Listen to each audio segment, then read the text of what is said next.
শহরের মুখ ঢেকে গেছে বিজ্ঞাপনে। এর অধিকাংশ হোর্ডিংই বেআইনি বলে পুরসভা আগেই জানিয়েছিল। দৃশ্য দূষণ রুখতে নতুন করে আর কোনো হোর্ডিংয়ের অনুমতি না দেওয়ার সিদ্ধান্ত নিল কলকাতা পুরসভা।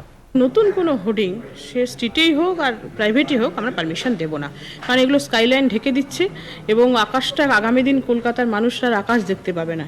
সেই জন্যে দৃশ্য দূষণ ঠেকাতে যা অলরেডি আগের বোর্ড দিয়ে গেছে এবং আমাদের আসার পরে যেগুলো দেখছি তারা প্ল্যান দিয়ে সাবমিট করে এককালীন কিছু টাকা দিয়ে বুক করে রেখেছে, শুধুমাত্র তাদের ক্ষেত্রেই আর নতুন করে চিন্তা ভাবনা করব। নতুন কোনো ক্ষেত্রে আমরা নতুন বোর্ড বসাবার ক্ষেত্রে অনুমতি দেব না।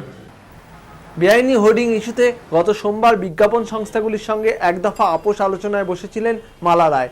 15ই ফেব্রুয়ারি ফের বসা হবে, তাতেও কোনো কাজ না হলে বেআইনি হোর্ডিং ভেঙে ফেলা হবে বলে ফের হুমকি দিলেন তিনি।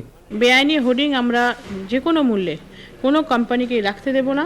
আমরা 15 তারিখের পরই আমরা এই সমস্ত বেআইনি হোর্ডিং যেখানে যেখানে লাগিয়েছে আমরা তাদের মিটিং ডেকেছি, সভা করেছি। আর কোনো রকম সবার কোনো স্কোপ নেই। 15 তারিখে তাদের দ্বিতীয় সভা ডেকেছি, সেই সভার পরেই আমরা এটা ভেঙে দেব। প্রলয় বন্দ্যোপাধ্যায়, খবর এখন।